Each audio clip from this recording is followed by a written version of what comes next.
Idol, dito na kami ngayon kung saan yung lokasyon ng mga Pilipino dito na nakatira sa container sa New Zealand. Dito to. Kaya subukan natin kontakin at tawagan kung paano kami makapasok kasi may gate.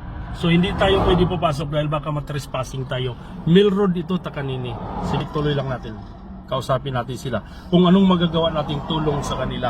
Kung anong pwedeng maibibigay ni Bay sa kanila na partida ng mga kondisyon paano sila masaya. Kasi isa yung employer doon ninyo, hindi nakakarating dito, hindi na nakadibisita dito sa inyo.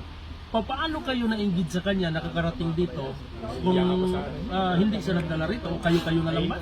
Hindi. Nakarating kami kay sir dahil Sa iyo. Sa pamamagitan na? nag-apply kasi namin company niya. Sa company niya. Oh, natanggap ka. Tapos nung interview ko sana, imbis na interview nangyari ba? Nagkupin kami, nagbukas kami ng anong problema, nagbukas kami ng ganito. Ganun ang nangyayari. So hindi. Sabi niya, nakita kami na yung mga gamit namin nasa sasakyan. Sabi niya, saan kayo natutulong? Sabi ko, oh grab, may i-offer ako sa inyo.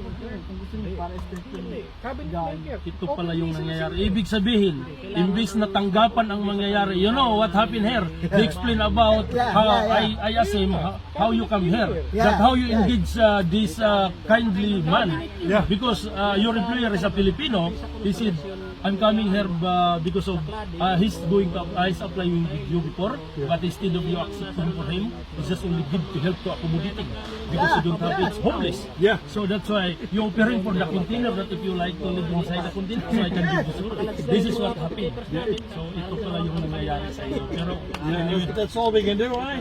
anyway, my man, this is I have to give the promise for you because you need to help some because this is too many people. I can get some as well. So 2 for you, 3 for you, 4 for me, 5 for me. Just at least we split. So we can help each other. So that we are going to stabilize. Four guys left now. Yeah. 2 other guys live in the house. So how many left? Three guys left here. But I think the 4 guys in the going right now, I think it's for 2 weeks. 2 weeks. 2 weeks. And then come back. Yeah, they can go. Because it's So maybe then. Oh, thanks, man. Appreciate it. Thanks for your help, eh? Oh, Filipinos. Kaya titingnan natin dito mga idol kung sino man yung pwedeng makakatulong rin dito sa iba. Kasi kumukuha tayo, kumbaga, mag-support tayo sa kanila para magiging legalize yung mga tao rito dahil siyempre pamilyado rin sila.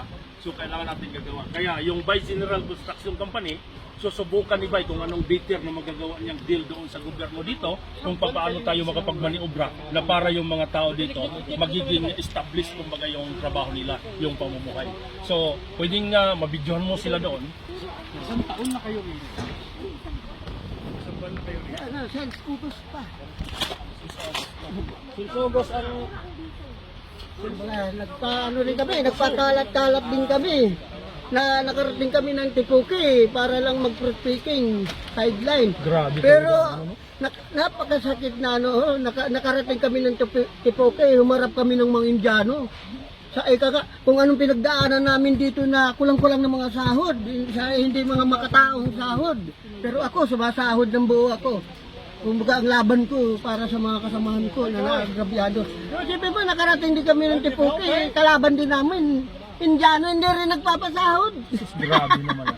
Kaya ganon ka problema dito ngayon sa New Zealand. So kahit na yung mga tao nangangailangan sila ng tulong, pero inaabuso rin ng mga ibang mga tao, sinasamantala yung kahinaan. Masakit. Pero pasensya na ba? Pero di bali. Kung ano magagawa ng Bay General Construction Company, subukan kong idil doon. Tapos unti-unti natin, isa-isahin natin kumbaga gawa ng paraan para may survive natin kung ano yung dapat natin gagawin dito sa grupo ninyo. Di ba? Tama. Okay. Ako, ang ano ko lang, alam mo, ang nakapilan ko lang dito, di ko alam kung bakit nakarating ako dito sa grupo na ito. Na, kumbaga, nadihado talaga dihado kay di man nasahod ng di man nasahod ng ang masakit dyan, kabayan. Pilipino versus Pilipino. Kabayan. Our employer is Filipino.